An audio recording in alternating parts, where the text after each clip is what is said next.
دا ابو سعید الخدری رضی اللہ عنہ روایت تے امام ابو داود راوڑے دے امام حاکم راوڑے دے وی رسول صلی اللہ علیہ وسلم دا خبر کڑی دا من قال چاچی دا ذکر ہوئی گورو تا دیر لن ذکر دے رضیت باللہ ربا زرازیم دا اللہ پر رب کے دو باندی وبالاسلام دینا او دا اسلام پا دین کے دو باندی وبمحمد رسولا او دا محمد صلی اللہ علیہ وسلم دا رسول کے دو باندی چاچی داوی دری جملی دی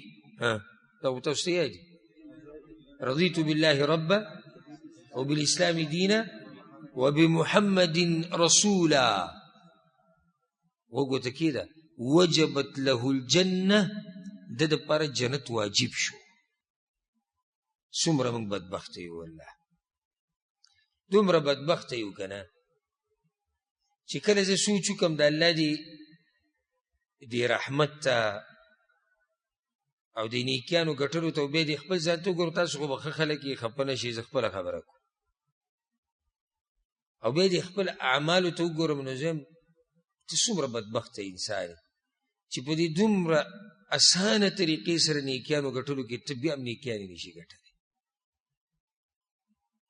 دری جملی دی رضیت باللہ رب وبالاسلام دین وبمحمد صلی اللہ علیہ وسلم رسولا وجبت له الجنہ جنت ته لپاره لازم شو او کنه ته اوس چاوي چې دلته اتیا ریاله ورکوي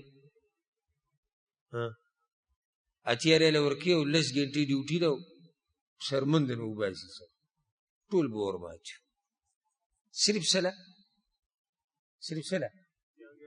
اتیا ریالو له رزق دی لازم به کو ځکه چې دنیا کې خو چې اوسېږي څه خو به کې کړي دلته ته ته وایي جنت پرې ته میلاویږي